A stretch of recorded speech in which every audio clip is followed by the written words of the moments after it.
Rodrigo, tem muito mito, né, no futebol. Um deles aqui que veio que os maus dirigentes não nos ouçam, né? Mas particularmente eu não acredito muito nessa correlação mecânica, né, linear, cartesiana que a gente faz. O clube bem administrado tem um projeto de futebol que é mais bem sucedido, né? Há muitas variáveis, né, que interferem, né, no rendimento, né? Eu mesmo, né, enquanto trabalhador de clubes de futebol, muitas vezes eu passei por situações que às vezes o problema financeiro é a alavanca até para que o grupo se una e busque resultados, né? Claro que a gente não está pregando aqui que tem que deixar de pagar o salário, como eu já ouvi dirigente falar também, né, para punir ou para estimular os jogadores a reagirem e ganhar jogos, né? Como é que você vê essa relação? Você que é um estudioso dessa questão da saúde financeira dos clubes, né, e atento também ao desempenho desportivo, como é que você vê essa questão dessa relação, se você já pensou sobre isso?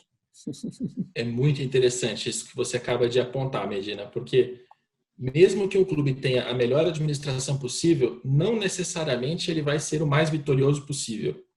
É claro que se ele for mal administrado, aí ele não será nunca mesmo. Aí ele não vai chegar. Uhum. Mas, veja, eu vou até dar uma volta maior. Vocês me fazem uma pergunta, eu respondo enrolando. Não é por isso, é que eu quero trazer exemplos para ficar mais claro, né? Vamos tentar sair do Brasil, porque saindo do Brasil a gente perde um pouco da nossa carga emocional e consegue refletir um pouco mais.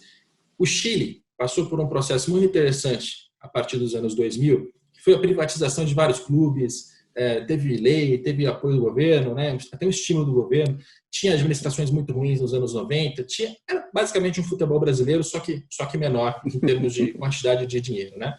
Os clubes chilenos, eles abriram capital na bolsa, eles hoje têm uma administração que segue uma lei muito mais rígida, né? Quem abre capital na bolsa sempre tem exigências altíssimas em termos de governança, de transparência, etc.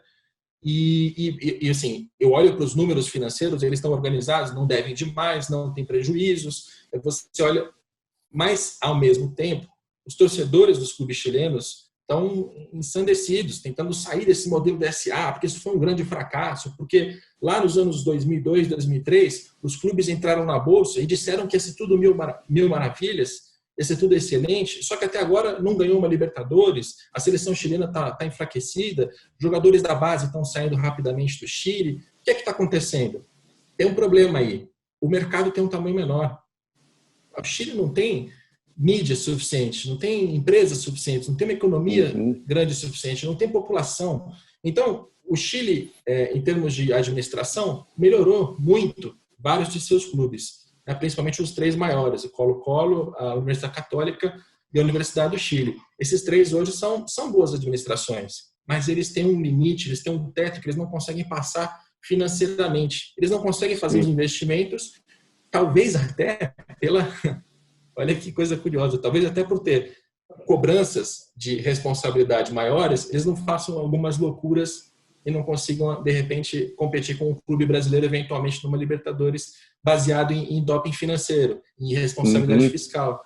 Né? Então, olha que paradoxo. Né? Que paradoxo. O torcedor chileno hoje está insatisfeito, porque aquela boa administração não trouxe o resultado que ele imaginava. Mas eu acho que ele não consegue entender que o Chile é menor. O Chile é menor, ele não vai conseguir competir na grana nem com a Argentina, nem com o Brasil. Se a gente pensar nisso no mercado brasileiro, talvez essa seja a situação do Bahia, do Sport, do Botafogo, do Fluminense, talvez até do Vasco. Talvez esses caras tenham que entender que o negócio ganhou uma dimensão em que os grandes clubes nacionais, do ponto de vista de investimento, são aqueles que têm torcedores e capacidade de investimento. E por melhor administrados que sejam alguns clubes, eles não vão chegar lá por pura falta de potencial mesmo, de espaço, tamanho, sei lá. William, talvez a mensagem, né, esses jovens, de que eles devam estudar, talvez não seja só exclusivamente caso eles não deem certo como jogador, eles vão ter depois um futuro melhor, né? Mas mais no sentido hoje em dia de ele ser o melhor jogador de futebol também, né? O estudo hoje é fundamental para você desenvolver jogadores com mais cultura, com mais capacidade de poder de decisão, de consciência crítica, né? Então, o estudo ele não serve só para um substitutivo da carreira do futebol, né? Mas para ele ser o melhor jogador, o melhor atleta e depois ter um melhor futuro, quem sabe até trabalhando no futebol, não é? Como Perfeito. Muitos exemplos, né? Não, perfeito. A minha resposta ela acabou ficando limitada só àqueles atletas que, né, a maioria não vai virar atleta profissional de grande clube. Aquele que estuda, de fato, mais uma vez usando o meu exemplo, mas também tem outros atletas que tiveram a oportunidade de encarar isso de forma mais séria, ajuda muito no entendimento do jogo. Eu tenho certeza absoluta que se eu não tivesse estudado, eu não teria, pelas minhas capacidades técnicas e físicas, conseguido chegar a um patamar de Grêmio e Corinthians, porque eu nunca fui um zagueiro veloz, então eu tinha que entender o jogo, adaptar minha característica aos adversários, à minha equipe e ver como tinha um técnico que brincava assim, falava que o Willi esconde as limitações dele durante o jogo. Ele não vai apostar corrida, porque ele sabe que se ele apostar corrida, ele perde. Então, ou ele antecipa ou ele espera, mas ele não vai apostar corrida. Então, assim, esse tipo de compreensão, com certeza, ela veio junto com a minha dedicação aos estudos. Não por acaso, também acabei sendo alçado uma coisa que eu não queria, a ser capitão de todas as equipes, ou praticamente todas as equipes pelo qual eu passei. Que não é uma coisa legal, uma coisa chata, você tem que ficar ali com mais responsabilidade ainda, mas os técnicos viam que eu entendia bem o que eles queriam para a equipe e que eu repassava isso para os jogadores, para os meus colegas dentro de campo, da forma como eles queriam. Então, era quase que uma condição natural. Por outro lado, os atletas gostavam muito que eu fosse capitão, porque eu fazia ponta muito bem. Na hora de negociar a premiação, eu ia lá e falava com os diretores, não, vocês estão pagando pouco, porque tem tanto de renda, tem tanto de premiação, pode pagar mais. Então, os atletas adoravam isso. Eu lembro um caso muito emblemático que eu fui fazer uma conta, estava com mais 3 atletas, o presidente do clube tirou uma calculadora normal, eu tirei um HP, uma financeira, ele olhou e falou assim, já perdi, a calculadora que você está, a calculadora que eu estou, não, vocês decidiram, está certo. Então, assim, ajuda para isso também, e vou além, né? Quando você para de jogar, se você tiver sucesso, mesmo durante a carreira, o patrimônio que você está formando junto com a sua família, é um patrimônio que você precisa ter cuidado, você precisa ter um olhar crítico e entender pelo menos superficialmente, senão você fica mais exposto a tomar um prejuízo, a fazer um investimento mal feito. Então, assim, o estudo, o conhecimento, ele vai servir para muita coisa. Não dá para não ter, eu falo isso. Vai te ajudar no entendimento do jogo, na sua transição de carreira, seja ela muito boa, seja ela não tão boa como você sonhava quando criança. Olha, você conviveu assim, muitos anos na Europa, né, estudando, envolvido com projetos de futebol, né, ligados a esse uso aplicado, né, de dados, análise e raciocínio sistemático, né, para você tomar as decisões. E nos últimos 2 anos você fez uma imersão, vamos dizer assim, no futebol brasileiro, né? Quais as principais diferenças entre os padrões de jogo das equipes brasileiras em relação às equipes europeias, assim, de forma sintética, que paralelo que você traçaria aí? Em que estágio o Brasil está hoje? A gente está bem atrás, né? É um jogo diferente. O jogo que se joga na Europa é um jogo diferente daquele que se joga no Brasil. Isso porque existe, do ponto de vista numérico, né? É muito evidente a diferença de intensidade de jogo, né? E a intensidade de jogo corresponde ao volume de ações que são realizadas em um determinado jogo, né? Aqui no Brasil, a gente ainda tem bastante tempo de bola num jogo em que nada acontece, né? O cara pega a bola, tem um espaço, tem tempo para pensar. Isso já no futebol de ponta da Europa já não se tolera mais, né? Você não tolera tempo perdido, né? E ações desperdiçadas. E no Brasil a gente desperdiça muito ação no nosso jogo, né? A gente tem muita posse que é desperdiçada por decisões ruins, né? Então, dos jogadores, né? Então você tem decisões como uma finalização, que é uma finalização com baixa probabilidade de gol, dentro de um cenário em que um passe geraria uma probabilidade de gol muito superior. Isso acontece bastante no futebol brasileiro e não se tolera no futebol europeu, né? Uma tendência do futebol europeu recente, recente eu digo 2, 3 anos para cá, é a velocidade de transição das jogadas, né? E se compreendeu que os gols são resultantes, em geral, resultam de jogadas curtas, né? Você jogadas muito longas, você diminui a tua probabilidade de marcar um gol, né? E existem N razões para isso. Então, existe um foco muito grande na transição, né? Na jogada rápida, na verticalidade e no ganho de campo, né? Enquanto no Brasil a gente não tem esse foco de ocupação de campo, de chegar com a bola perto do gol adversário, né? A gente tolera o jogo intermediário, num terço intermediário. Já na Europa isso já é algo mais desenvolvido, né? Onde você tem uma ocupação, onde você tem um jogo muito forte com as linhas de impedimento. Isso porque os dados comprovam acho que é uma verdade já bastante assumida, que quando você para pensar no futebol, você fala, não, é lógico que isso faz sentido, né? Que as melhores oportunidades de gol são resultantes da sua capacidade de gerar e administrar o tempo e o espaço, né? Então, você precisa gerar jogadas em que a bola esteja, em que o jogador que esteja com a bola tenha tempo e espaço para tomar uma determinada decisão. O sentido inverso disso para eu não tomar gol, para eu evitar gols, para eu evitar sofrer perigo, eu preciso evitar que o adversário tenha tempo e espaço para jogar. E nesse processo você cria uma força dupla, né, entre que você tenta criar tempo e espaço e que você tenta diminuir o tempo e espaço a todo custo, né, e aí você tem um jogo muito mais dinâmico, porque aí você vai gerando mais ações durante o jogo. Então a velocidade do jogo muda, a intensidade do jogo muda, a função do jogador na partida muda, né? Então e também vai mudando algumas características, como, por exemplo, características físicas do jogador, né? Eu acho que isso o Bayern deixou bastante evidente na última Champions League, que a importância do desenvolvimento, visivelmente, né, físico, desenvolvimento físico do atleta nesse novo jogo que existe.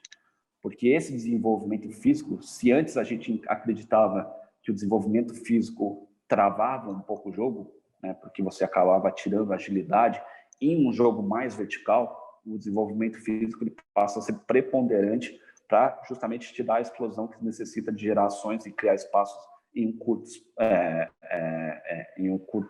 com pouco espaço disponível.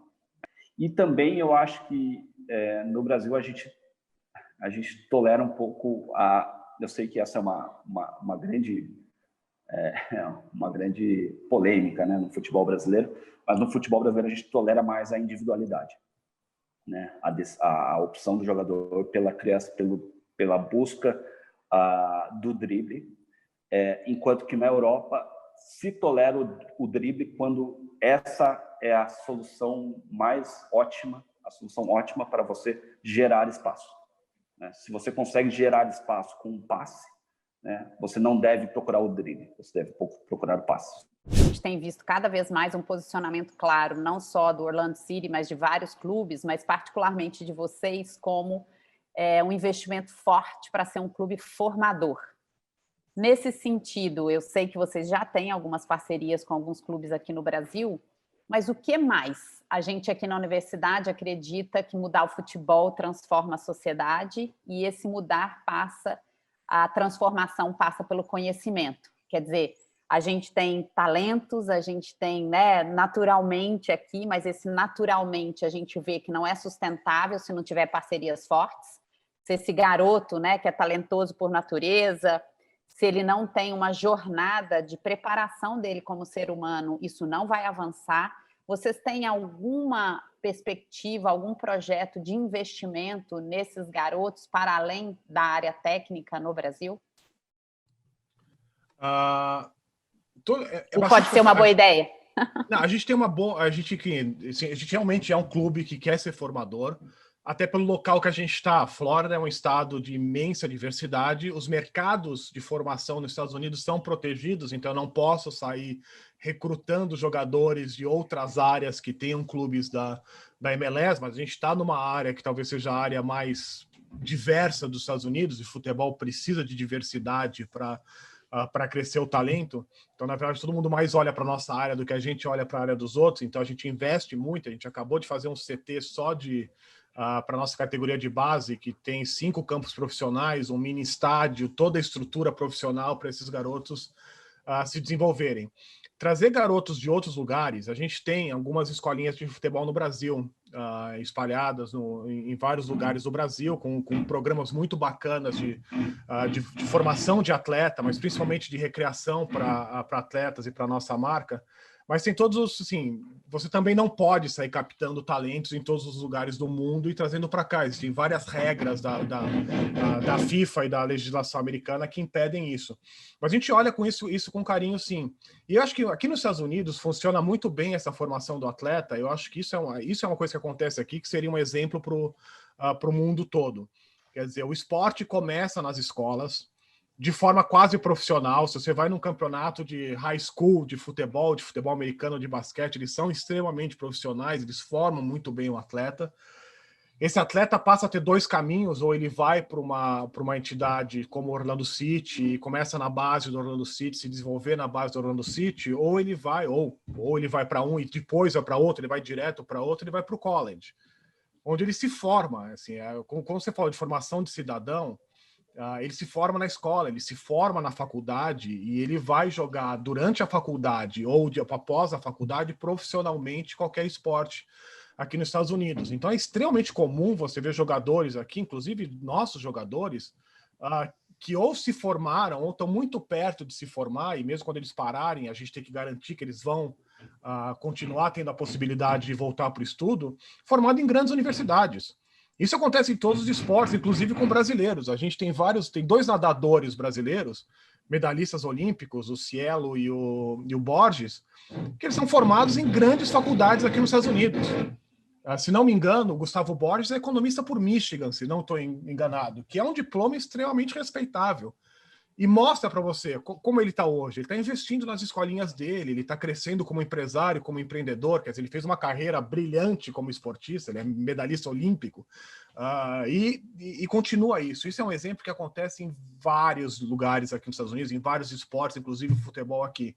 Então, esse investimento no cidadão é não só feito pelos clubes, mas o sistema todo é feito para isso. Assim, é quase impossível você achar um atleta americano que pelo menos não se formou na high school, ou que pelo menos não tenham feito 2, 3 anos de college, e muitos deles até se formado num college. Então, eu acho que o próprio estrutura toda que cria. E como a gente estava falando antes de atrair talento, eu acho que esse é um diferencial que vai começar, já começou em outros esportes, e vai entrar no futebol, aí sim, para atrair talento.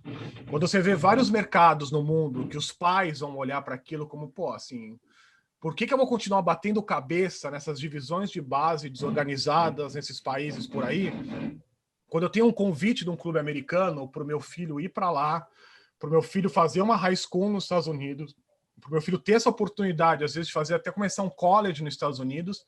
E se tudo der errado na carreira dele, a gente tem que ser honesto, 98% de todos os jogadores que começam, 99% dos jogadores que começam, eles não viram profissionais. Então, se o seu filho, com 13 anos, puder começar isso, e olha, ele pode virar profissional, mas se tudo der errado, ele sai economista por Michigan, por exemplo, é um speech de venda super poderoso. Então, assim, eu acho que os Estados Unidos vai começar a atrair mais talentos jovens de outros mercados, até por isso, quando os pais desses mercados começarem a ver isso como um diferencial importante. Assim, por que eu vou bater cabeça aqui se eu posso ir para um lugar que ele pode virar profissional, que existe uma liga imensa e forte, Mas se tudo der errado, ele sai com diploma, volta para cá ou continua nos Estados Unidos fazendo a carreira dele profissional em outra área. Eu estava nesse final de semana em Campinas, numa etapa do ATP Challenger de tênis, e ali estavam vários patrocinadores de esportes, né, no Brasil e no mundo. E eu estava contando sobre a Universidade do Futebol, estava entrando, né? Todo mundo fica muito curioso, né? Eu represento muito o mundo lá fora, gestão, estratégia. As pessoas ficam curiosas para saber que esse interesse no futebol, e eu sempre falo disso, né? Uma oportunidade, primeiro, de mudar o futebol e transformar a sociedade, né? Uma indústria que tem aí uma abrangência enorme, em todas as faixas etárias, famílias, socialmente, enfim. Mas esse patrocinador especificamente me chamou a atenção quando ele falou assim: Elô, eu fico pensando por que nós, nos investimentos históricos que a gente faz, a gente não teve e não tem esse gás e essa força que vocês estão tendo agora, que as alianças estão tendo agora. A única coisa que eu falei é assim, me dá uma oportunidade de uma reunião que você não vai se arrepender de começar de novo. Claro, então, claro. Nesse espírito, como você vê esse conhecimento, esse investimento, e como o futebol pode, a partir dessa jornada também de transformação, você falou de mais compliance, mais governança, como você vê o futebol voltando a atrair mais negócios e atraindo mais investidores? Voltando um pouquinho ao ensaio dos negócios das entidades esportivas. Como você vê que o futebol precisa continuar avançando? Em que áreas você acha que seriam os pontos cruciais da atração desses investidores? Então, né, a gente ainda tem... Você tem, de novo, a indústria acontecendo e essa transformação acontecendo em diversos níveis, né? Então, é difícil, assim, falar genericamente do futebol. Eu acho, assim, a lição de casa, que é justamente atuar na questão da governança, né, de processos, de transparência, os pilares da governança em geral, fundamentalmente, eles vêm antes, e a questão da visão sistêmica, isso vem antes de qualquer análise mais específica de alguma área ou práticas modernas de gestão, porque se o alicerce não está montado, isso não adianta. Então, assim, quando eu falo de bons exemplos, que eu falei há pouco, assim, aqueles que fizeram lição de casa nessa primeira etapa, montando os alicerces, começam a colher os frutos, porque agora as boas práticas de gestão encontraram um ambiente saudável para existirem. E é isso, obviamente, que manda uma mensagem, envia uma mensagem poderosa para o mercado. Então, aí você vai na ponta, né, da sustentação econômica, né, seja os stakeholders que fazem essa sustentação, patrocinadores, investidores em geral, grupos de mídia, todas aquelas entidades que orbitam aí o futebol, elas começam, obviamente, a ser atraídas para os bons exemplos. E isso, obviamente, vai reverberando. Agora, quando você vai olhando a indústria como um todo, você tem entidades, clubes que ainda nem conseguiram amadurecer em termos da governança, mas, por exemplo, já se sensibilizaram. Você tem aquelas que ainda nem se sensibilizaram. Então, você tem que, na verdade, fracionar, né, a indústria para ir olhando o estágio de maturidade de cada uma delas. E aí, voltando um pouquinho ao que eu falei anteriormente, é isso. Quer dizer, quando você, pelo menos, já passou a ter os bons exemplos, que até há pouco tempo atrás, você falou, não, os bons exemplos estão fora, são internacionais, então você fica olhando para fora. Quando você começa a ter algum tipo de bom exemplo dentro de casa, você passa uma mensagem poderosa de que é possível. E isso vai reverberando. E aí, de novo, né, a questão da educação, de você poder criar ambientes onde essas mensagens, e obviamente que nós estamos aqui num time e a gente sabe que essa mensagem está sendo transmitida a todo momento nos programas que a gente né, que todos esses esforços têm, você começa a sentir que você tem um poder transformador muito grande. Porque a mensagem é poderosa e vai... Então, na pior das hipóteses, a gente está aqui plantando uma semente. Aí, assim, como eu falei em relação às federações, isso é a mesma coisa para os clubes, né? Aí é óbvio, né? Você plantou uma semente num clube, mas o clube está numa situação difícil, complicada, mas pelo menos a semente está plantada. Se naquele clube a transformação vai levar 5, 8 anos, é uma outra história, né? Gabriel, queria te fazer uma pergunta. Eu vi uma fala sua em que você cita uma pesquisa científica em que discorre que a maior parte das crianças e adolescentes que desistem da prática esportiva o fazem por causa de uma relação tóxica com os treinadores. Sim. Como é que você administra isso aí dentro do seu dia a dia, na sua profissão? Essa é uma pesquisa de uma psicóloga americana, mas ela leciona na Inglaterra, que virou um projeto bem interessante aí, que ela conseguiu identificar de que boa parte, eu não sei, não lembro exatamente o percentual, Rafael, da garotada que abandonava a prática esportiva regular ou fazia em função de questões de relacionamento com os técnicos, né? E isso virou até uma questão de saúde pública. Ela conseguiu grana da União Europeia para poder fazer um projeto de capacitar os treinadores e professores para poder desenvolver climas de aprendizado, de ambientes de desenvolvimento mais saudáveis e tal, né? Como eu vejo isso? Isso é parte da conversa de entender que o treinador ele é uma figura de altíssima importância dentro do processo de formação, ou mesmo porque assim, eu falo de formação, eu não estou falando apenas em relação à parte de formação de base, né? É importante sim, mas se a gente for considerar, e falando com toda sinceridade, qual que é a média de idade de uma equipe profissional de futebol? São garotos ainda. Qualquer outro estudante universitário que tem 24, 25 anos, você vai tratar de garoto. Por que um atleta de futebol não? Só porque ele é um atleta de futebol? Então, assim, a lógica desenvolvimentista, a lógica de pensar no desenvolvimento deles, tem que estar presente numa equipe profissional também. Porque senão você está apenas reproduzindo a coisa do moedor de gente, né?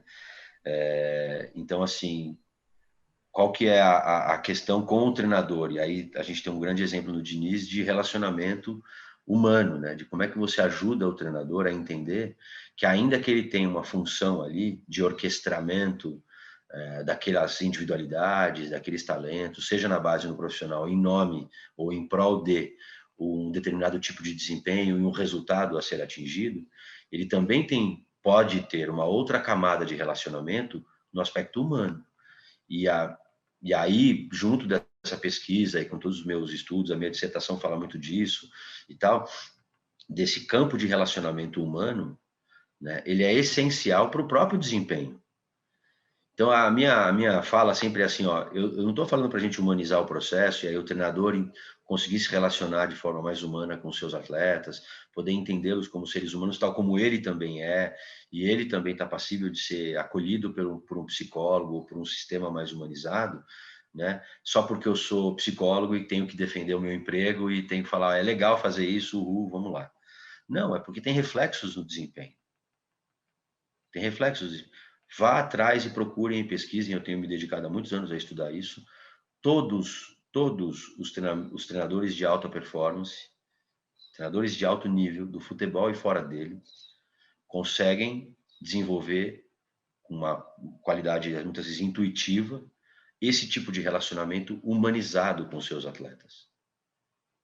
Desde o Phil Jackson, Greg Popovich, Mourinho, Guardiola, cada um dentro do seu perfil, cada um dentro da sua também autenticidade, mas todos conseguem estabelecer esse relacionamento em estéreo, sabe? Num canal ele é o treinador, ele é o cara que está convocando, desconvocando, pondo no banco, pondo titular, tirando fora do time, gritando no treino e tal. No outro ele é um cara que se relaciona, né? Então, como é que eu ajudo? Porque é isso. E aí eu tenho muito cuidado em falar isso, porque eu tenho muito apreço pelo treinador.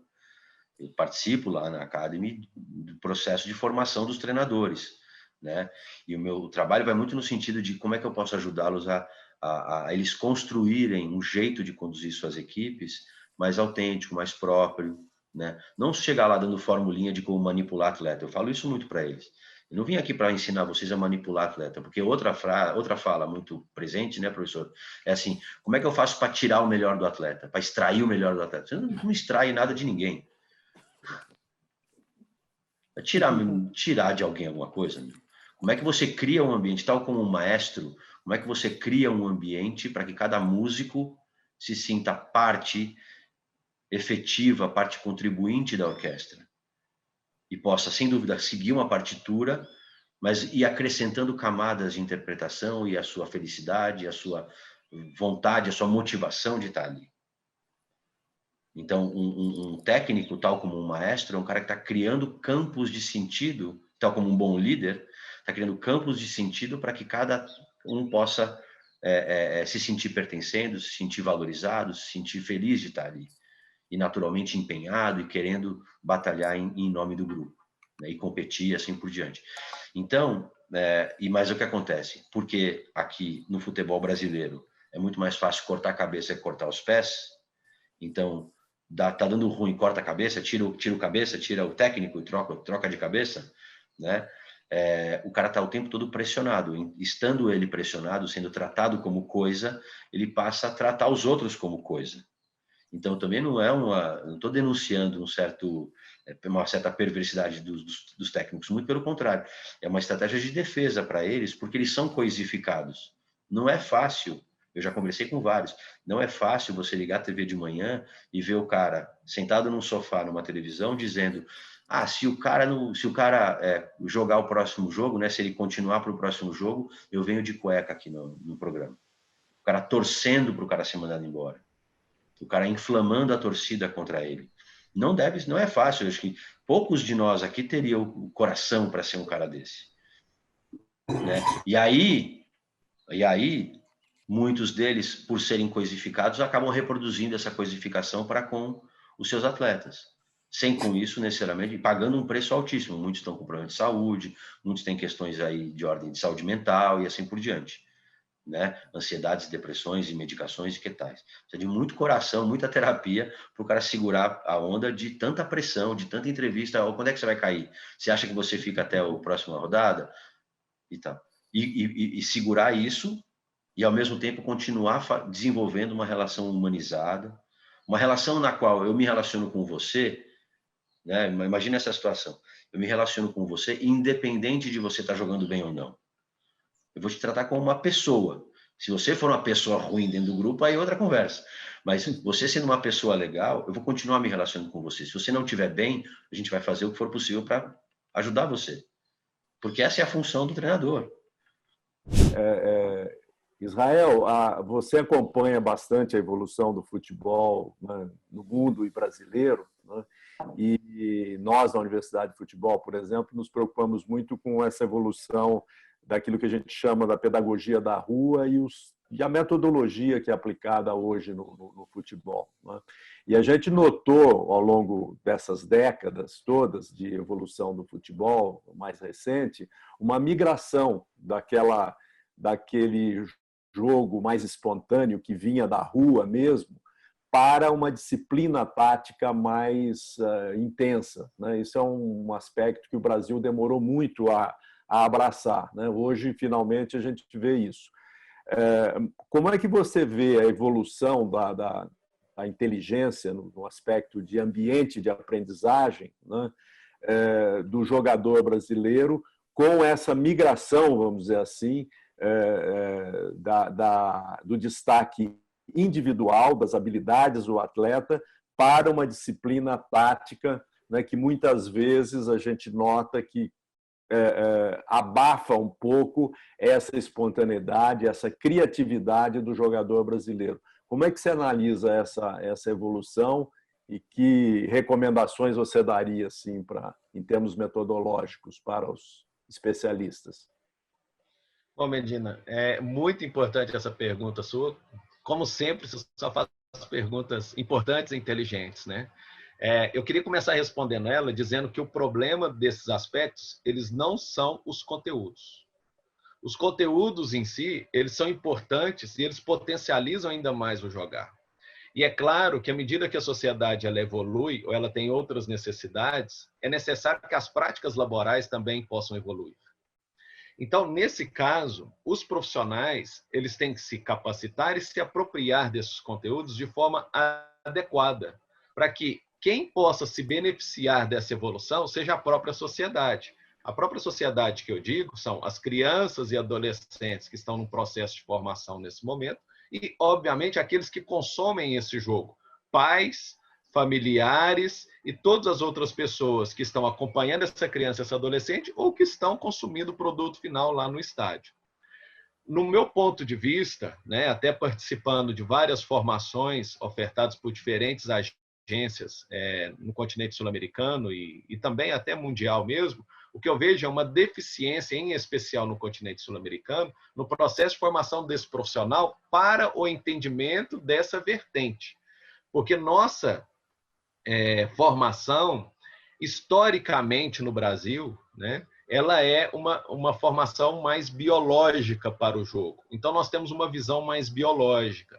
E é claro que nos últimos anos, nos últimos 10 anos em especial, né, a gente vem tendo um olhar para uma humanização do treinamento no futebol que vem repercutindo de várias formas e em vários setores da formação. Mas ainda ela é carente. Nós precisamos ampliar um pouco mais, dar mais superfície de formação a diferentes profissionais, não só aqueles que estão nos grandes clubes, né, e que estão numa ponta importante da formação do atleta, mas sensivelmente também aquelas pessoas que se encontram nos locais mais distantes, mais longínquos e que fazem excelentes trabalhos e em momentos extremamente importantes da formação de uma criança. Por exemplo, vou dar um dado para que quem está aqui nos acompanhando possa ter um pouco mais de subsídio no raciocínio. Recentemente, nós fizemos uma pesquisa chamada Mapa do Talento, do qual nós verificamos, nós analisamos, na verdade, o universo de jogadores que jogaram o Campeonato Brasileiro de 2003 a 2019, ou seja, todos, né? E nós vimos que estes jogadores saem especialmente de 3 estados do Brasil. 50% deles têm origem em 3 estados do Brasil: Minas, São Paulo e Rio de Janeiro. E se nós aumentarmos a fasquia para 75%, nós vamos ter somente 6 estados. Nós temos muito mais estados na federação. Cadê esse trabalho desenvolvido? E esse dado, ele reflete sensivelmente os primeiros anos de formação desses jogadores, do 0, que é quando ele tem origem, né, que ele nasce, aos 12 anos de idade, 13 anos de idade, quando ele migra para um processo de formação nos grandes clubes. Por isso eu estou aqui justificando que esse trabalho ou essa formação, ela não pode só chegar àqueles profissionais que estão em grandes clubes do futebol brasileiro, na Série A ou na Série B. Não, ele tem que chegar naqueles profissionais que fazem trabalhos mais longínquos, aqueles profissionais que estão no nascedouro do jogador. Porque existem elementos extremamente importantes de serem desenvolvidos nessas idades mais jovens, dos quais eles são extremamente linkados, podemos assim dizer, ou compatíveis, ou extremamente importantes para a evolução desse jogador enquanto um desportista. Então, fazer com que... Esse é um desafio para todos nós, né? Nós aqui da Universidade Federal de Viçosa, vocês aí da Universidade do Futebol, que tem promovido, né, uma formação qualificada aos profissionais, mas fazer com que isso possa chegar até a própria CBF e a própria Conmebol. Eu acredito que nos próximos anos, em função desses movimentos que estão sendo feitos, em especial pela CBF, pela Conmebol e por nós aqui no Brasil, a gente consiga fazer com que essa formação para o profissional, ou conhecimento para o profissional, trabalhar com as crianças nas primeiras idades, ela possa chegar. E assim a gente possa desenvolver cada vez mais os atletas. Então, voltando àquela situação que você me perguntou, né? Será que essa organização tática que é necessária para o jogo, porque é necessária, porque essa foi talvez a última componente, ou a penúltima componente que mais foi evoluída agora nos últimos anos, né? Porque a gente teve uma época da preparação física, começa lá na década de 50, depois os elementos técnicos que começam antes ainda, agora nós estamos na era da organização tática. E nós temos tecnologia suficiente para poder fazer as avaliações e ajudar os profissionais, e nós precisamos desenvolver metodologias que são importantes para a formação desses profissionais, para que eles possam utilizar desse conhecimento desde o início da formação de uma criança. Sofia, queria insistir um pouquinho nesse tema que você tratou agora há pouco aí. Os clubes de futebol, o mercado de futebol em geral, ele recebe aí os jovens ainda muito cedo dentro desses clubes, né? A maioria deles vem de situações vulneráveis, né? Vem de áreas pobres ou de cidades muito pobres, de outros estados. Então, eles abandonam suas famílias, suas casas e vêm morar dentro dos clubes, né?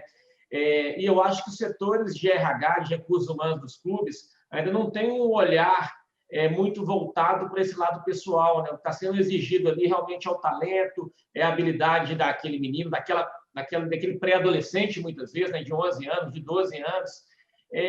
Qual conselho você daria para os clubes de futebol, para os departamentos aí de recursos humanos, para olhar para esses meninos assim, com mais cuidado? O que você acha que deveria ser feito? A primeira coisa, né, pensando aqui agora com vocês, eu escolheria, isso eu faço muito na área de recursos humanos, quem são aqueles profissionais que iniciaram a vida em condições similares a essa que você citou e são esses expoentes que a gente vê que hoje, inclusive, né, eu sei de vários que têm suas ONGs ajudando emocionalmente a preparar jovens e tudo mais. O que fez com que esses profissionais tivessem sucesso na carreira do futebol, tivessem construído um patrimônio bom para ele, construir uma família sólida, se desvinculou do vínculo familiar, e a gente vê muito nos atletas que eles têm muita preocupação em dar o lar para o pai deles quando eles são vulneráveis, de levar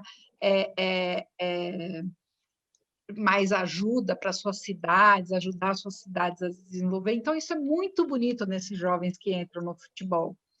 Mas, então, eu olharia esses que conseguiram fazer essa bonita trajetória e entendesse, né, o que fez com que essas pessoas se diferenciassem. Foi mais estudo?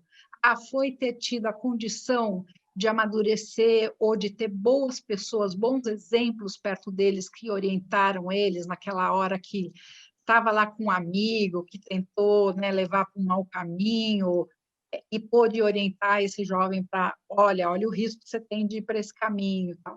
Então, olhar o que fez as pessoas que tiveram sucesso para multiplicar isso para esses jovens que estão entrando, porque eu tenho certeza que a gente vai ter cases enormes para contar e simplesmente fazer com que essa meninada tenha inspiração e bons exemplos a ser seguidos, porque, infelizmente, a gente acaba vendo os maus exemplos muito na televisão, os escândalos e muitas coisas, e, às vezes, os bons exemplos meio saem da telinha quando eles saem dessa carreira e você não sabe a beleza e a preciosidade que eles estão construindo a partir daí.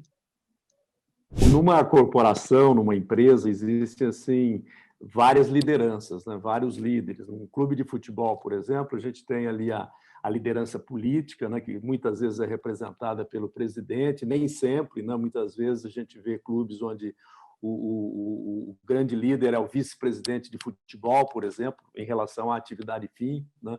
Nós temos ali na questão administrativa, muitas vezes é colocado um profissional, que hoje é conhecido como um executivo, né? Que é responsável vamos dizer assim, pelos aspectos mais administrativos do futebol, num clube de futebol, e tem aquela liderança técnica, né, que muitas vezes é exercida pelo treinador, pelo gestor técnico. Mas, no âmbito, né, dentro dessa complexidade da empresa, de um clube de futebol, para ficar no exemplo do futebol, você tem que, primeiro, a pergunta seria assim, como fazer a gestão para produzir uma cultura, para construir, sedimentar uma cultura de alta performance no diálogo entre essas diferentes lideranças, né? Como é que você vê isso, né? Porque a gente sente que há necessidade de uma capacitação, de uma formação, de uma intencionalidade, né? De uma união de propósitos para que essas coisas funcionem, como você muito bem colocou, né, numa das respostas à pergunta da Ilô, né? Como é que você vê essa gestão das lideranças na formação de uma cultura de alta performance que um clube tanto necessita? Bom, eu acho que parte muito do modelo organizativo da instituição, né? Se nós considerarmos que hoje o conjunto de competências é que faz um produto, né? os modelos organizativos tradicionais não entregam mais nessa possibilidade, né? Professora Heloísa mencionou um projeto que vocês me deram a honra de poder participar como um advisor, né? E vocês sabem que nós chegamos e encontramos uma estrutura extremamente hierárquica, né? Estruturas piramidais, né? Aonde a hierarquia, a linha de comando, ela é rígida, né? Ela se assemelha às linhas de hierarquia militares, por exemplo, que funcionam muito bem numa instituição como uma instituição militar. Mas eu acho que no clube de futebol, hoje em dia, para buscar esta performance vencedora, né? Winning performance, como se fala hoje, né? Esse modelo tem que ser quebrado, tem que ser flexibilizado. Então, eu imagino que de uma linha hierárquica piramidal, vem com o machado, a talhadeira, né? E molda isso de uma tal forma que ela se torne uma matriz. Que ela se torne uma matriz aonde quem está aqui na vertical é quem joga o jogo, é quem entrega, né, o produto para os patrocinadores, para a torcida, para o mundo, né, através da mídia. Essa turma que está aqui é quem joga o jogo. E quem está na horizontal é quem apoia o processo do jogo, é quem busca melhoria contínua, né, de maneira incansável, de maneira obsessiva, todos os dias, a cada treino, a cada momento. Então, aqui, você mencionou um pouco que tem lá o vice-presidente, tem o diretor do futebol, mas vai ter lá quem é o responsável pelo núcleo médico-científico, quem é o responsável pelo núcleo de performance, pela área técnica. Tem o responsável de marketing, o responsável de finança, tem quem faz a operação da arena, quem cuida dos vestiários, dos uniformes. Tudo isso, gente, não forma um clube, um time, se não for de uma maneira sistêmica. Não dá para isso continuar trabalhando de maneira individual. Então, eu acredito nesse formato, que é um formato que busca o melhor que você tem naquilo que é o suporte, do melhor que você tem daquilo que joga. Esse cruzamento faz uma exponencialização do resultado, do potencial resultado. Eu vou dar um exemplo de uma organização mais moderna ainda, né? Quando eu trabalhei no laboratório farmacêutico, existia uma função, que era uma função de inovação incremental, que nós tínhamos um líder extremamente capaz, talvez um dos melhores cientistas de inovação farmacêutica incremental que eu conheci. Isso toca a tecnologia farmacêutica. E nós criamos uma área de inovação incremental. E ele me perguntou, quem será o meu time? Eu falei, a empresa inteira. Como assim? Eu falei, terá o que eu chamo de organização fluida. Como assim? Pois é, você, para o projeto 1, que é o desenvolvimento da molécula X, você escolhe o time que você quiser. Busque os melhores de cada função. E se não tiver dentro da companhia, busque fora. Forme o time para o projeto 1. Aí você tem o projeto 2. Forme o time para o projeto 2. Não necessariamente as mesmas pessoas. Ah, mas essas pessoas não se reportam para mim hoje. Se reportam lá para a área de compras. Dane-se. Eu estou te empoderando para ir lá e falar assim, além da tua função na área de compras, você vai trabalhar para mim nesse projeto. Você está empoderado para isso. Este indivíduo terá objetivos, indicadores para entregar na área de compras e indicadores para entregar no projeto X. Essa mentalidade é difícil até de entender porque você não lidera com credenciais, com insígnias. Você lidera pela tua capacidade informal de mobilização de indivíduos para um objetivo comum. Imagine se isso fosse aplicado no futebol, professor. Imagine se o jogador pudesse ser empoderado para falar: eu vou formar a minha equipe. Eu vou buscar dentro do clube ou fora um grupo de profissionais que vão fazer de mim aquilo que eu acho que eu posso ser. E se eu tiver esse poder e eu não chegar lá, a responsabilidade, em primeiro lugar, é minha. Imagine um clube que funcionasse assim. Vamos fundar o Medina Futebol Clube e montar um time com essa característica, professor? Eu garanto para você, professor, que o que nós vamos promover é um círculo virtuoso, uma espiral positiva do conhecimento.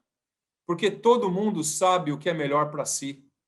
E a gente fica esperando que um líder que está lá no escritório saiba o que é melhor para toda uma coletividade de profissionais. Isso é impossível, né? Então, é só para quebrar um pouco a mentalidade do status quo e dizer: os clubes que continuarem gerindo os seus profissionais como se estivessem num batalhão do exército vão estar fadados a desaparecer. Escute o que eu estou falando, é uma questão de tempo. Principalmente porque lá fora já sabemos que existem hoje organizações que têm um sistema ERP, ou seja, um sistema de informação e de inteligência que funciona igual ao sistema que tem na NASA ou ao sistema que tem no Google.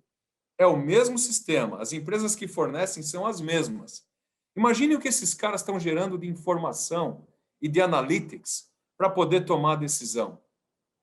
E eles estão tomando decisão por indivíduo, eles não estão tomando mais decisão pelo time. Eles estão olhando o indivíduo dentro do time, dentro do contexto do time. Será que não está na hora da gente formar o Medina Futebol Clube? A partir do que a gente acredita também da transformação pelo conhecimento, né? A gente falou de gestores, a gente falou de pessoas vindo de corporações, enfim. Mas eu queria ir para um ponto e te convido a nos contar um pouco a sua visão de como também nós podemos avançar para que a gente olhe o ser humano do ponto de vista do atleta. Como nós, gestores, podemos olhar a formação, trago a frase da Sofia, antes de treinar o pé, treinar o coração, como nós podemos contribuir para que essa cadeia seja alimentada não só com o talento do pé, com o talento dentro do campo, mas como essa nossa rede, que eu diria do bem, pode olhar de maneira muito diferenciada os nossos atletas com 10, com 11, com 14, com 17, para que a gente tenha uma gestão de talentos, pessoas felizes, realizadas e pessoas que tragam tudo isso que faz parte da nossa cultura. Obrigado, Luísa. Eu acho, de novo, tem uma visão, vou tentar ser bem simples. Existem, na minha opinião, duas escolas, dois tipos de conhecimento. O conhecimento acadêmico e o conhecimento da vida. No Brasil, nós temos gente que tem muito conhecimento acadêmico e muita gente que tem muito conhecimento da vida, de sobreviver, de fazer profissões simples, de ter que encontrar caminhos para o dia a dia. E outros, como a gente já falou, world class. Então, o que nós precisamos fazer pelo bem deste país é encontrar o que estas duas, eliminar, reduzir as polarizações e olhar o que mais, quais são as grandes causas comuns. Que seja quem tem a escola acadêmica, e seja quem tem a escola da vida, querem construir melhor. Vou te falar uma: a educação. O futebol. Todos os brasileiros, polarizados ou não polarizados que sejam, acreditam e têm paixão para a seleção brasileira e para o futebol brasileiro, que seja o melhor do mundo. Todos os brasileiros querem melhorar a educação desse país. Eu escuto isso há 25 anos que estou aqui. Mas não avança. Então, que este processo, que esta causa, como se diz hoje, propósito, de olhar pelo que nós temos em comum e não pelo que nos divide, seja a maior contribuição. O que eu estou sentindo do futebol brasileiro, depois de 1 ano e 3 meses que mergulho nele, é que, antes de mais nada, antes dos achômetros, das dificuldades, das questões financeiras, das questões econômicas, políticas, etc., é uma grande família. Eu venho de um país onde ser família também é fundamental. Eu acredito nisso. Acho que tem mais aspectos positivos que aspectos negativos de ser família. Claro que não queremos os negativos, mas vamos olhar para os positivos, né? Então, em família pode se brigar, pode ter conflito, pode, né, mas tem algo originário que nos junta, que todo mundo está junto. Então, eu digo, vamos melhorar a taxa média educacional deste país. Quem tem, você, eu, que tem uma Dina, que nós fizemos parte privilegiada dos intelectuais, da elite brasileira, vamos distribuir a nossa experiência, o nosso conhecimento, vamos dar para quem pode nos ensinar sobre a vida, que talvez a gente tive que sofrer menos, né? Mas vamos injetar neles o que nós temos para dar. Conhecimento é leve, não pesa. Logisticamente, agora com online, se resolveu também o problema de como transmiti-lo. Então, a gente tem que ser voluntários disso, tem que ser, como se chama, tem que comprar esta causa. Nós precisamos comprar as causas comuns. Por isso, você está no futebol, por isso estou no futebol, por isso Medina está no futebol há muito tempo, quer contribuir para o desenvolvimento socioeconômico e ambiental do mundo e desse país, né? Com conhecimento. Mônica, queria te fazer uma pergunta aqui. Nos anos 80, nos Estados Unidos, um profissional assumiu a gerência de um time de beisebol, que era um time de menor expressão, né? Até deu origem a um filme aí do Brad Pitt, que fez até um certo sucesso, Moneyball. Esse cara, ele começou a fazer as contratações por meio de dados estatísticos. E o time alcançou enormes resultados. Depois desse episódio, todos os times americanos começaram a seguir essa trajetória, né? No futebol, a gente ainda tem muita estatística dentro de campo, né? Das questões técnicas do campo.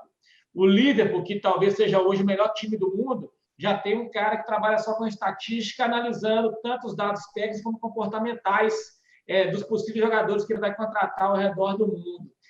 Como é que você vê assim o Brasil? Você acha que o Brasil ele está atrasado dentro dessa cultura da questão comportamental? Eu queria que você falasse um pouco a situação do nosso país assim dentro desse universo.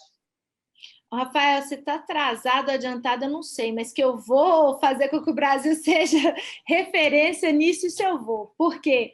Porque a primeira vez, assim, eu adoro essa história, assim, eu adoro, porque ela sintetiza muito o que a gente acredita, né? No quão, porque, no fundo, a história, né, que tem lá o Brad Pitt, tudo, a história que ele conta é uma história de uma mudança de mindset, uma mudança onde você sai de uma gestão que é muito mais intuitiva e não organizada do ponto de vista do porquê eu tomo decisões, para uma decisão baseada em dados, né? E como que isso muda o jogo, né? Realmente isso vira o jogo. Uhum. Aqui no Brasil, o que a gente tem vivido muito nas empresas, e agora a gente vai começar a viver nos times também, é exatamente essa experiência de, a partir do momento que você... Ninguém está desprezando a intuição, não se trata disso, mas a partir do momento que você coloca uma visão sistemática, organizada, você só pode gerenciar aquilo que você pode controlar. Então, uma gestão que você não tem embasamento de dados, uma gestão que você não tem ali, que você não tem, faz as correlações exatas, você perde referência e é muito difícil você segmentar. E aí, o que acontece? Cria um fenômeno que as coisas ficam muito personalizadas. A gente vê muito isso até no mundo do esporte, porque como você não tem método, você não tem dados, fica o resultado na mão de uma pessoa. Porque todo conhecimento, toda intuição está aqui. O que a gente faz a partir de agora é pegar todo esse conhecimento, né, de todos os técnicos que vão passar pelos times, de todos os profissionais. A gente coloca isso num software e ele vai criando essa inteligência coletiva, e aí você se torna aí você tem uma base de conhecimento muito mais consistente e muito mais coerente que vai te ajudar a tomar decisão. No final do dia, isso reduz o risco. E como você reduz o risco, você fica até economicamente muito mais saudável e atrativo, porque você aprendeu a tomar decisão baseada em análises preditivas, né? Que vão fazer que você erre menos. Né? E isso muda toda a cadeia produtiva e econômica de qualquer setor. Isso no futebol não vai ser diferente. Né? Então, o que eu vejo principalmente nos Estados Unidos, né, lá para 2014, o Google começou a falar muito disso. Olha como o Google faz, né? E principalmente lá para 2015 teve muito isso. E o que a gente tem visto é uma democratização desse conhecimento. Então, você tinha um conhecimento que era restrito a poucos grupos, e agora isso vai descer, né? O que a gente fez, a Solids, ela trouxe gestão comportamental trouxe People Analytics em 2016. Só que a gente trouxe para o pequeno e para o médio também. A gente veio democratizando aquele conhecimento que antes só um grande banco podia fazer, gastando milhões. A gente desceu e falou, não, qualquer empresa vai fazer isso. Aí o raciocínio é o seguinte, se a gente entra e democratiza uma ferramenta dessa, daqui a pouco, assim, as empresas elas não vão ter nem a opção de não fazer. Né? Então, quando você tem esse estímulo, você vai trazendo. E no que depender de mim, a gente vai democratizar isso ao máximo e acelerar. E vocês vão ver, gente, o que nós vamos fazer no futebol. Porque o impacto disso, e aí a gente já tem case no esporte, é muito grande. É muito grande. Né? E eu acho que a gente tem tudo para ser referência nisso. Rafael, o direito, de forma geral, né, o direito esportivo não escapa disso, como você mesmo bem colocou numa de suas respostas, né, ele vem se ampliando, né, e se especializando em diversas áreas de atuação no futebol. Né. Como é que você vê a formação do advogado hoje, no sentido de ter uma percepção que não seja só especialista, mas que seja mais ampliada, né? Que ele, quando, por exemplo, presta serviços ao clube, ele tem uma noção das dimensões políticas, das dimensões administrativas e das dimensões técnicas. Você acha que o que o advogado deve fazer, talvez além de fazer curso com a Universidade do Futebol, né, que prega uma visão sistêmica, né? Mas o que o advogado deve fazer na sua formação para que, além da sua especialidade, seja qual ela for, né, dentro desse leque amplo que você citou, como é que ele deve se portar em relação a ter essa visão de mundo mais ampliada, onde a especialidade dele melhor se adeque? A grade curricular das faculdades de Direito aqui no Brasil, Medina, não dão assim, uma importância relevante ao direito desportivo. Né? Então, geralmente, algumas faculdades tratam isso como uma matéria eletiva, ou muitas vezes só há cursos de pós-graduação, e assim mesmo em poucas escolas do Brasil. Tá? Então, você não vê assim muitos cursos de pós-graduação em direito desportivo. Os profissionais que se destacam nesse segmento, eles vão muito mais no aprendizado prático, com o tempo, do que realmente tendo uma base teórica. Né? Recentemente, a gente até mexeu bastante aí no curso de Direito Desportivo da Universidade do Futebol, justamente para tentar linkar aquele tema do direito desportivo mais tradicional, que a gente comentou no início, dos contratos de trabalho, das legislações desportivas, com esses outros temas que a gente está mencionando aqui. A questão do clube-empresa, do fair play financeiro, dos contratos internacionais, do compliance, da governança. Então, o que a gente sugere hoje ao profissional que quer trabalhar com direito desportivo é que ele busque realmente um apoio em escolas que tratam desse tema realmente com especialidade. Né? A gente tem aí algumas universidades do Brasil que têm bons cursos, apesar de, como eu disse há pouco, serem poucos ainda. A própria Universidade de Futebol ela pode levar aí um conhecimento para esses profissionais interessados, E lá fora também, fora do país, existem bons cursos também à disposição, desde que haja realmente uma condição financeira desse profissional fazer um curso fora. Bom, Elô, na minha opinião pessoal, eu acho que o futebol brasileiro dentro de campo já deixou de ser o melhor do mundo há muitos anos, né? Apesar de eu ver que muitos ainda acreditam nisso. E apesar das joias que nós temos aí na nossa juventude, nas nossas crianças, né? Na minha opinião também, isso aí é puro reflexo de uma falta de gestão fora de campo. Se a Heloísa, consultora de estratégia, de transformação, tivesse uma varinha mágica aí para mudar o futebol brasileiro, qual que seria o primeiro ponto que você tocaria numa gestão aí? Rafael, uma varinha para fazer a transformação da indústria de futebol, por onde a gente começaria? Eu acho que o grande começo, e é particular para cada clube ou para cada federação, é olhar o mercado. E olhar o mercado do ponto de vista de todos aqueles agentes, aqueles stakeholders que se interessam pelo seu negócio, que se interessam pelo seu clube. Eu acho que o que eu vi, que é muito particular da indústria do futebol, é uma indústria que está voltada muito para dentro de si mesmo. Que o gap de gestão e de profissionalização, eu acho que ele se deu por vários fatores, mas um dos fatores é que, quando eu olho as organizações hoje, elas estão voltadas para dentro, voltando para interesses particulares, voltadas para uma configuração política, voltadas por um olhar muito restrito, não só ao mercado que compete, não só por uma visão míope de que eu sou forte em detrimento de você, do outro concorrente, e isso é completamente inaceitável e completamente bloqueador de uma evolução de uma indústria que precisa de um espetáculo, que precisa de uma questão forte. Mas então, com essa varinha mágica, eu começaria olhando os torcedores, começaria olhando os patrocinadores, começaria a olhar os investidores que eu quero atrair, e a partir disso eu acho que é estímulo e referência suficiente para eu mudar meus modelos de gestão, para eu implementar governança, para eu ter uma visão estratégica, para eu entender que eu preciso de processo, de tecnologia, porque eu não estou competindo só comigo mesma, eu não estou competindo só no jogo de domingo, eu estou competindo com o mundo, eu estou competindo com protagonismo versus outras indústrias.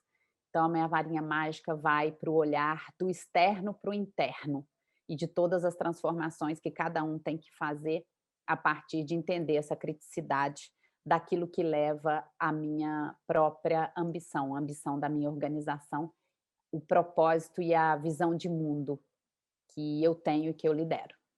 Para o professor Medina, sócio fundador e hoje oficialmente presidente do nosso conselho, para contar um pouco mais e brevemente a história da universidade.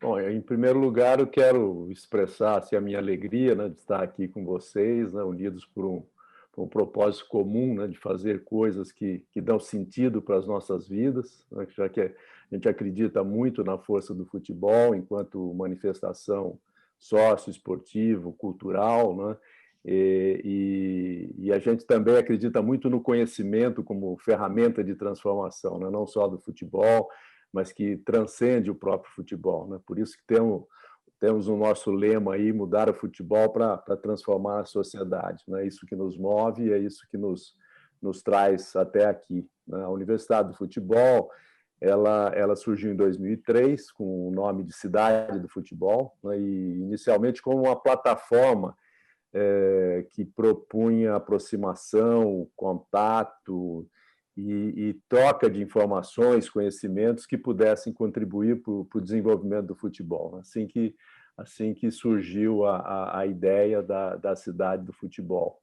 Aí fomos evoluindo, né, sempre como startup, né, todo mundo com os olhos brilhando, né, em busca, né, do mesmo propósito, né, e assim foi crescendo a Universidade de Futebol, com várias fases, né, até que mudamos o nome de Cidade do Futebol, que era o nome inicial para a Universidade de Futebol, quando percebemos que já existia, através dessa cooperação de das pessoas que acreditavam nesse propósito, né, de criarmos robustez de conteúdo, e a gente migrou o nome para a Universidade de Futebol, que é, né, uma instituição que representa, né, essa produção, essa troca, essa produção de conhecimentos, né, que ajudam a mudar o futebol, a dar mais criticidade às ações, a profissionalizar mais o futebol, né, isso sempre que nos moveu, né, e ao longo do tempo a gente foi evoluindo até que chegamos aí nesse momento agora, né, com a participação, né, de vocês, né, da equipe, né, da nossa equipe que está crescendo e muito engajada, né, e que juntamente aí com o que foi feito ao longo dos anos, desde de 2003, né, com a contribuição de dezenas e dezenas de pessoas, não só como colaboradores internos, mas também os colaboradores externos, que é o que realmente que dá vida à Universidade de Futebol, né? Então, é nesse momento que a gente está agora, com um cenário bastante diferente do que começou em 2003, com muitos desafios, mas com muita coisa para a gente fazer, né? Isso que eu acho que nos anima a todos.